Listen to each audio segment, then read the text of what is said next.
Hay hechos de violencia que rebasan la comprensión de la sociedad. Ayer, al término de un fin de semana plagado de asesinatos en Guanajuato, fueron encontrados los restos de 5 jóvenes universitarios. Fueron torturados y ejecutados. Un sexto joven, que también fue secuestrado con este grupo, sigue desaparecido.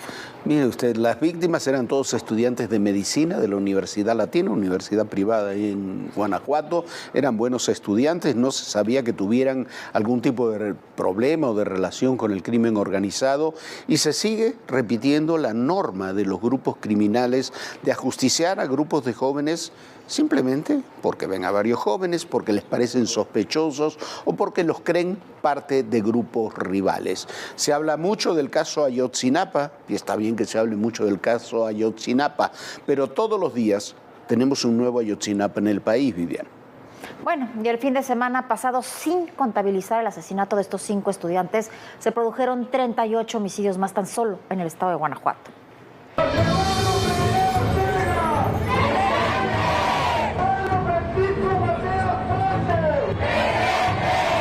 Amigos y compañeros de los 5 estudiantes de medicina asesinados en Celaya marcharon la mañana de este martes para exigir justicia.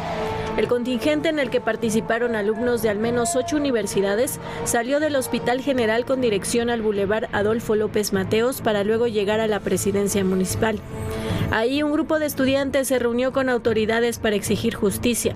Donde pudimos hacer entrega del pliego petitorio, en donde pudimos exigir justicia, y le pedimos a la Fiscalía, así como a las autoridades de la ciudad, que esclarecieran los hechos, que nos dieran respuestas y que pudiéramos saber qué fue lo que pasó con nuestros compañeros para poder tener justicia. Los cuerpos de José Eduardo Freire Ortega, Brian Jesús Amoles Gasca, los hermanos Jesús Virgilio Orozco Mateos y Fabián Orozco Mateos, así como su primo Pedro Francisco Mateos Puente, fueron hallados el domingo dentro de un vehículo en la comunidad de Crespo, detrás del campus de la Universidad de Guanajuato. Tenían huellas de tortura y disparos en la cabeza. Brutalmente asesinados. Son 5 estudiantes, al parecer todavía un sexto, de la carrera de medicina de la Universidad Latina de México. Y un llamado con toda determinación a nuestras autoridades federales, estatales y municipales para el esclarecimiento de los hechos. Las primeras investigaciones indican que los jóvenes estudiantes de medicina de la Universidad Latina de México regresaban de una fiesta en Querétaro. El lunes fue localizado otro cuerpo en un canal de riego en la colonia Primera Fracción de Crespo, muy cerca de la zona donde fueron encontrados los 5 jóvenes. Hasta el momento no se ha dado mayores detalles del hallazgo. Los jóvenes eran estudiantes de la carrera de medicina de la Universidad Latina de México con sede en Celaya. Eran todos personas muy buenas, nunca estuvieron en malos pasos, no hay razón por la que alguien se pueda ganar algo así. Yo como médico pasante del servicio social no me siento ni siquiera seguro yendo hacia donde voy, porque cualquier momento un güey puede bajarse y darme un balazo. El alcalde Javier Mendoza y el gobernador del estado Diego Sinué Rodríguez Vallejo se han limitado a condenar los hechos y exigir a la Fiscalía el pronto esclarecimiento del multihomicidio. Exhorto también a la Fiscalía General del Estado que trabaje a marchas forzadas para llevar ante la justicia a quienes perpetraron este artero y cobarde crimen. Lo cierto es que Guanajuato se ha convertido en el estado más violento del país, al registrar 2.668 asesinatos de enero a octubre, según datos del Secretariado Ejecutivo del Sistema Nacional de Seguridad Pública. Tan solo este fin de semana se contabilizaron 31 homicidios dolosos. Bueno, ahí está la situación en Guanajuato, el estado más violento del país, donde se reproducen una y otra vez las muertes, los hechos de violencia. Este asesinato de estos 5 jóvenes, un sexto desaparecido, son inaceptables. Y que las autoridades digan, le exigimos al fiscal que investigue. Sí, está muy bien que investigue el fiscal, por supuesto que debe investigar, pero hay que hacer mucho más. Hay que poner mucho más en la mesa para poder no solo esclarecer estos crímenes, sino todos los que ocurren cotidianamente. Guanajuato es un estado próspero, es un estado que tiene inversiones, es un estado que tiene un enorme potencial turístico y de otros ámbitos. Y es un estado en que los criminales se están literalmente acabando y en el que hay demasiada impunidad. ¿Por qué? Porque ni estos crímenes, ni muchos de los que ocurren cotidianamente en Guanajuato terminan siendo esclarecidos, terminan en la más absoluta impunidad para los criminales. Bueno, y más allá de estos crímenes, hay una fuerte presión sobre la vida universitaria en México en estos últimos días. Se han repetido tomas en Ciudad Universitaria, aquí en la Ciudad de México, por grupos encapuchados, pero no solo aquí en la Ciudad de México, simultáneamente en otras universidades. Por ejemplo, en Guasave, Sinaloa, otro grupo encapuchado golpeó y desnudó a unos jóvenes que las autoridades universitarias dicen que no son estudiantes, pero bueno, estaban dentro del campus universitario. Esto es lo que está pasando, una verdadera tragedia.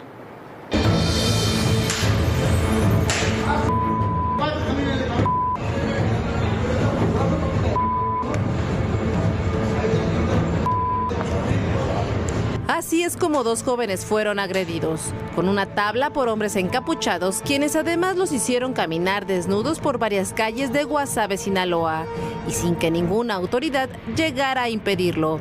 Los jóvenes vendían de manera ilegal vapeadores en las instalaciones de la Universidad Autónoma de Occidente. Según reportes, los encapuchados están ligados al crimen organizado y controlan la venta ilegal de ese producto, por lo que llevan varios meses detectando quiénes lo hacen sin su permiso. Los vapeadores tienen una alta demanda entre estudiantes, por ello los llamados chapulines tratan de comercializar estos productos. Aunque el hecho violento fue reportado a los números de emergencia, ningún elemento de seguridad se hizo presente para detener a esos encapuchados. La Casa de Estudios informó en un comunicado que las víctimas no pertenecen a su comunidad estudiantil y que tampoco fueron sustraídos de ninguno de sus campus. Es parte de la violencia que enfrentan estudiantes dentro y fuera de los campus. El caso en Guasave enciende las alertas por el posible vínculo con grupos criminales, pero en otras instituciones se genera otro tipo de violencia, como lo ocurrido en la UNAM en la Ciudad de México, con la presencia de encapuchados tanto en sus planteles de educación media superior y superior. Estos jóvenes, con los rostros cubiertos, realizan destrozos y toman instalaciones para hacer paro de actividades.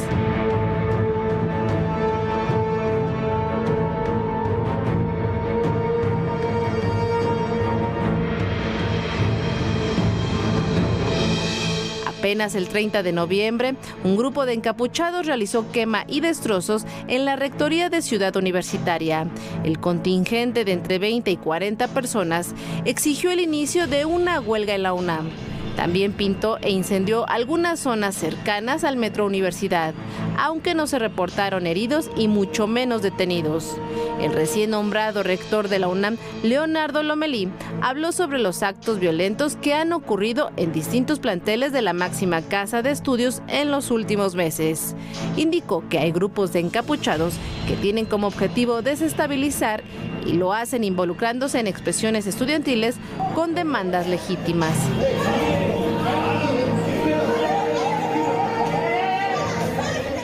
Bueno, estos no son en realidad esos encapuchados que aparecen ahí, no son estudiantes ni representan el movimiento estudiantil, son provocadores que hacen este tipo de acciones, las suelen hacer regularmente, pero la están haciendo porque hay una nueva rectoría y quieren chantajear a las nuevas autoridades y presionar a las nuevas autoridades de la Universidad Nacional.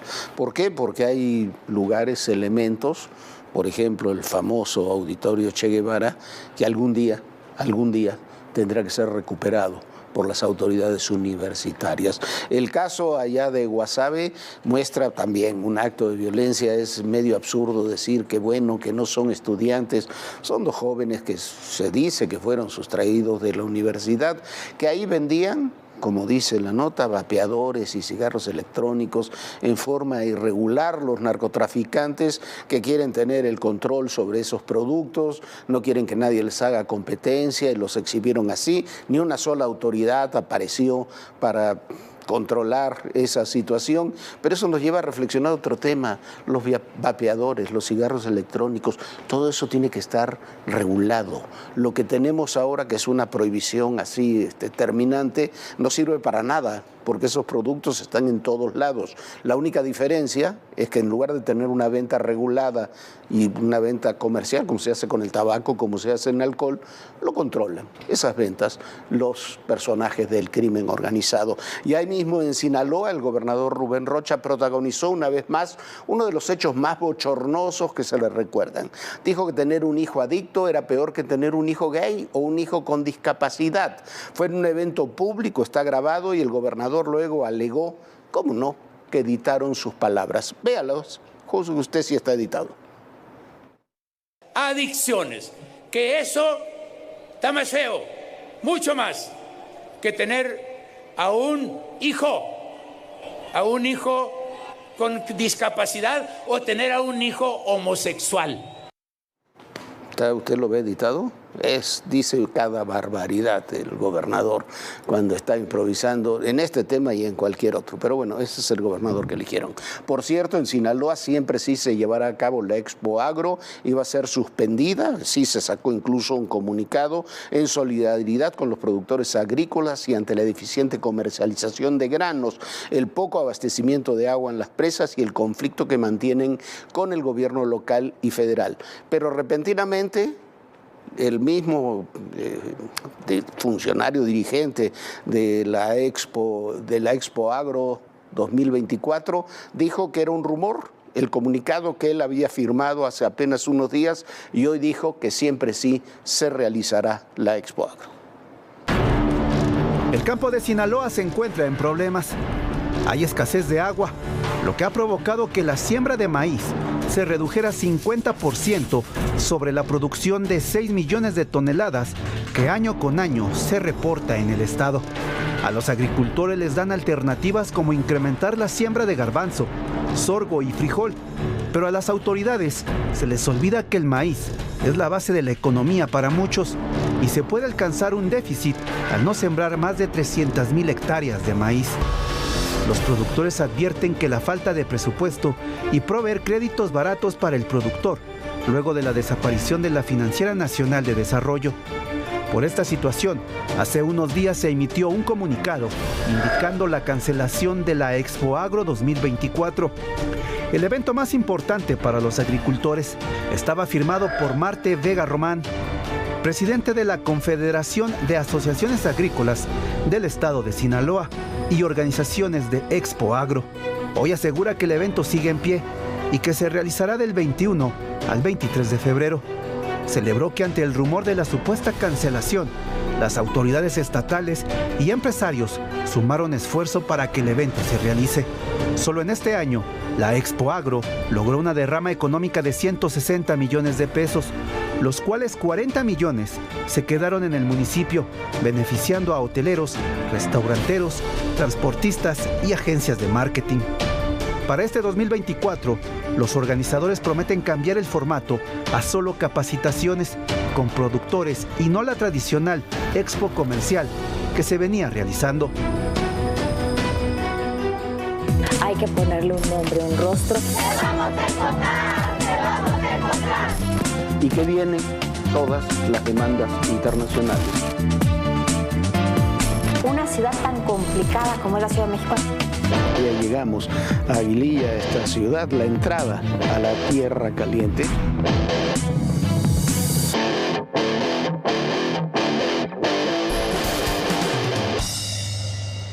Dos hechos sintomáticos de lo mal que está la educación en nuestro país. Desde el 2018, la calidad de la educación ha caído radicalmente. Esto según los resultados de la prueba PISA dados a conocer recientemente. Estamos en un lejano lugar, número 53 en calidad de educación en el mundo. Esto es en los países desarrollados. Las calificaciones en lectura, ciencias, matemáticas son bajísimas y se ha deteriorado notablemente en estos últimos 5 años y no es culpa de la pandemia. Sí, la otra cara de ese desastre educativo lo tuvimos hoy en las calles, donde integrantes de la Coordinadora Nacional de Trabajadores de la Educación no solo bloquearon calles, sino que terminaron dando portazo en el edificio histórico ahí de la Secretaría de Educación Pública. Ahí están los frutos de la llamada Nueva Escuela Mexicana. En México, solo 3 de cada 10 estudiantes de secundaria puede representar matemáticamente una situación simple y casi ninguno tiene un alto rendimiento para abordar situaciones complejas. Además, su nivel de comprensión de lectura está por debajo de la media y menos de la mitad de los jóvenes mexicanos puede reconocer la explicación correcta de fenómenos científicos familiares. Esto es parte del resultado revelado en la prueba PISA 2022 de la OCDE, en la que 81 países midieron el nivel en matemáticas, lectura y ciencias en alumnos de 15 años. Los 5 países que destacaron fueron Singapur, Japón, Corea del Sur, Estonia y Suiza. Pero en el caso de México preocupa, debido al nulo avance del país en la última década. Además, en esta ocasión, ocupó el lugar 51. Los países y economías que integran la OCDE promediaron 472 puntos en matemáticas, 476 en lectura y 485 en ciencias. ¿Y cómo le fue a México? Solo alcanzó 395 en matemáticas, 415 en lectura y 410 en ciencias. La evaluación enlistó 6 niveles de calificación. El nivel 1 es el de la más baja y el nivel 6 el de la más alta. En México, solo el 34% de los estudiantes superó el nivel 1 en matemáticas, muy por debajo de la media de los países que integran la OCDE, y el declive es 3 veces superior a la época prepandemia. El reporte destaca que si bien en 2022 los países se enfrentaban aún los impactos negativos del COVID-19, resulta impreciso culpar al confinamiento como la única causa de la caída de los puntajes. Y esta evaluación deja al descubierto el nivel educativo en nuestro país, el cual debe ser atendido por padres de familia, autoridades educativas y maestros. Pero algunos docentes están más atentos a las protestas y bloqueos en calles.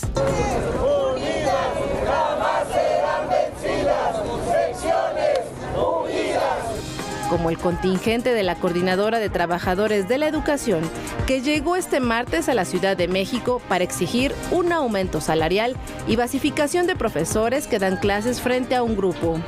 Su movilización provocó que cientos de personas tuvieran que buscar alternativas viales.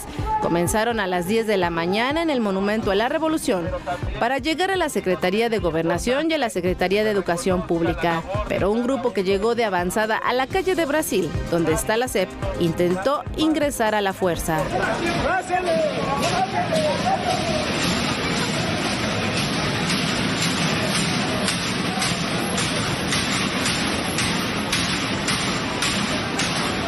Así exigieron la presencia de la secretaria Leticia Ramírez. Tras el caos vial, el bloqueo y el intento de portazo, una comisión fue recibida, pactaron una mesa para el próximo jueves. Establecieron negociaciones para la posibilidad de incrementar el sueldo a los docentes y, por supuesto, no habrá sanciones para quienes organizaron y se involucraron en esta marcha. Bueno, hace 40 años que la coordinadora viene haciendo lo mismo. Moviliza, negocia, saca créditos económicos para sus dirigentes, algunos para sus afiliados, y vuelve a movilizarse.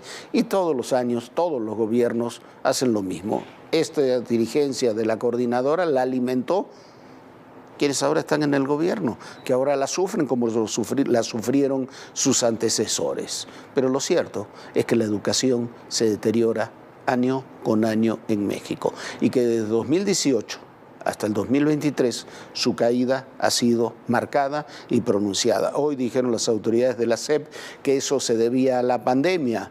Las autoridades de la OCDE y quienes hacen la prueba PISA especificaron muy claramente que sí, que la pandemia influyó, pero que el deterioro en la educación es mucho mayor. Y la OCDE, incluso en un estudio sobre la educación en México, dijo algo que ya sabemos, que el problema es una crisis sistémica, de la crisis del sistema de educación en nuestro país, que lisa y llanamente no funciona, como no funciona esta llamada nueva escuela mexicana. Bueno, Jorge, por supuesto que no, pero además de todo es tan claro que no fue la pandemia. ¿Por qué? Porque estamos evaluando a niños de otros países que también estuvieron en pandemia, también sufrieron la pandemia, también tuvieron que estudiar a distancia.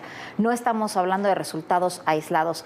Es muy triste lo que está pasando con esta nueva escuela mexicana, y los resultados en México son todavía más graves. ¿Por qué? Porque se contabilizan moviliza a los niños, a los estudiantes de escuelas privadas y de escuelas públicas. Entonces eso quiere decir que las escuelas privadas, las que tienen muy buen nivel, están subiendo este nivel. Los estudiantes de escuelas públicas están todavía más rezagados que estos resultados de la prueba PISA. Y sigue aumentando la violencia en Chiapas. Se repiten los secuestros, los tiroteos, los asesinatos. Pareciera que en los meses finales de la administración local se han perdido los pocos controles que quedaban en Chiapas. Feligreses de Chiapas denunciaron ser víctimas de retenciones e interrogatorios. Los hechos ocurrieron cuando colaboradores de la parroquia de San Pedro y San Pablo regresaban de una asamblea en el barrio Chachahual. De acuerdo con la organización Pueblo Creyente de Chicomucelo, integrantes de la agrupación El Maíz, considerada base social del cártel de Jalisco Nueva Generación, retuvieron a las personas por media hora en una carretera que va a La Concordia. Les tomaron fotos y videos. Incluso pidieron sus identificaciones. La organización desde hace tiempo ha sufrido de amenazas, intimidaciones y despojo de sus bienes materiales. Esto es tan solo parte de los actos de intimidación y violencia que ocurren en Chiapas, una entidad que es disputada por distintas agrupaciones del crimen organizado. Dos de las principales que mantienen enfrentamientos son el Cártel de Sinaloa y Cártel de Jalisco Nueva Generación. La primera bajo las órdenes de Isidro Rivera Ramírez, alias Chilo, y su hermano Gilberto Rivera. Mientras que del lado del Cártel Jalisco, al frente de las actividades se encuentra Vladimir López Orantes, alias El Ruso, y su sobrino Antonio Martínez, alias El Toño, quien hasta el 2021 formaron parte del Cártel de Sinaloa. Aunque estos no serían los únicos grupos que operan en la región. De acuerdo con documentos filtrados de la Secretaría de la Defensa Nacional, también hay presencia y actividades de organizaciones de Guatemala y El Salvador en algunas regiones de Chiapas. Uno de ellos sería los Huistas, grupo guatemalteco relacionado al tráfico de drogas. Al frente de este se encuentra Eugenio Darío Molina López, quien ha logrado establecer vínculos con los cárteles de Sinaloa y Jalisco Nueva Generación para el abastecimiento de droga. La organización Mara Salvatrucha actualmente tiene presencia en los municipios de Tapachula, Ciudad Hidalgo, Mapastepec, Metapa de Domínguez, Cacahuatán, Tuxtla Chico, Frontera Hidalgo, Arriaga y Palenque. Al frente de las actividades de este grupo en México se encuentra Luis Alberto Ramírez López, alias El Chino o Chinón. Dentro de sus actividades delictivas se encuentra la violencia entre sus integrantes y los asaltos y extorsión a migrantes. La crecida de actividades delictivas y en mayor medida los enfrentamientos del Cártel de Sinaloa y el Jalisco Nueva Generación han tenido grandes afectaciones en las poblaciones locales de Chiapas. Apenas en el mes de junio, el Centro de Derechos Humanos Digna Ochoa informó que alrededor de 3,000 personas de comunidades cercanas a la frontera entre México y Guatemala tuvieron que abandonar sus hogares. Muchos de ellos se trasladaron a estados del centro del país y otra gran parte emprendió su camino a la frontera norte para llegar a los Estados Unidos. Pero esta situación es una constante en el Estado, ya que tan solo en el 2021, la Comisión Mexicana en Defensa y Promoción de los Derechos Humanos documentó el éxodo de más de 8,000 personas en los primeros 7 meses de 2021, superando a la cifra total que se tuvo en 2020, la cual fue de 7,307 víctimas de desplazamiento. Aunque las autoridades han tomado medidas para hacer frente a estos grupos delictivos, como el envío de efectivos del Ejército y la Guardia Nacional, pero muchos de estos militares han sido recibidos con piedras y artefactos explosivos en varias comunidades. Para ADN 40, Fuerza Informativa Azteca. Bueno, ya lo hemos dicho muchas veces, Chiapas es un polvorín y es un polvorín que está cada vez más en riesgo de explotar sin que las autoridades locales metan siquiera las manos. Lo que es un polvorín también es Movimiento Ciudadano. Ha habido muchas versiones, muchos temas sobre lo que ocurrió con Samuel García, el ahora gobernador, otra vez de regreso a su cargo como gobernador de Nuevo León, y lo que ocurre en el partido. La versión que tenemos que hay un profundo malestar también en la propia dirigencia de Movimiento Ciudadano con Samuel García, porque aparentemente los compromisos que asumió Samuel García para salir de la gobernatura, ser candidato, no los cumplió. Y la decisión de regresar a la gobernatura y dejar votada de la candidatura presidencial tampoco la consultó. Entonces, Samuel García tiene muchos frentes abiertos, incluyendo los frentes judiciales, penales, políticos, pero tiene también un frente abierto dentro del propio partido que lo cobijó y que lo impulsó a ser candidato presidencial. El único que lo sigue defendiendo, hoy volvió a defenderlo por cuarto día consecutivo, es el presidente López Obrador. Bueno, por lo menos alguien defiende a Samuel García, Jorge. Y bueno, hay dos malas noticias. Hoy falleció el senador suplente Juan Pablo Adame. Llevaba ya muchísimo tiempo con un cáncer muy fuerte. Adame se había despedido días atrás con una carta leída en el Senado por Josefina Vázquez Mota, donde anunciaba que ya estaba en cuidados paliativos y bueno, donde hablaba de la importancia de valorar absolutamente todo, incluso un vaso de agua fría. Mucho que pensar tras la partida de Juan Pablo Adame. Sí, un abrazo a su familia, a Marco Antonio Adame, su papá. Y bueno, y ayer falleció también la actriz Queta Labat, una intérprete notable de la época del cine de oro mexicano, madre de dos muy estimados colegas, el periodista Pablo Carrillo y Armando Carrillo, un cineasta, director que fue director de la televisión pública el sexenio pasado, dos queridos amigos, a ambos un abrazo, como a toda la familia de Carrillo Labat. Ya nos vamos, Vivian. Ya nos vamos, Jorge. Muchísimas gracias por habernos acompañado. Lo esperamos mañana aquí muy puntual, en punto de las 11 de la noche. Buenas noches, Vivian, y recuerden, el poder y en la política todo, pero absolutamente todo, es personal. Gracias.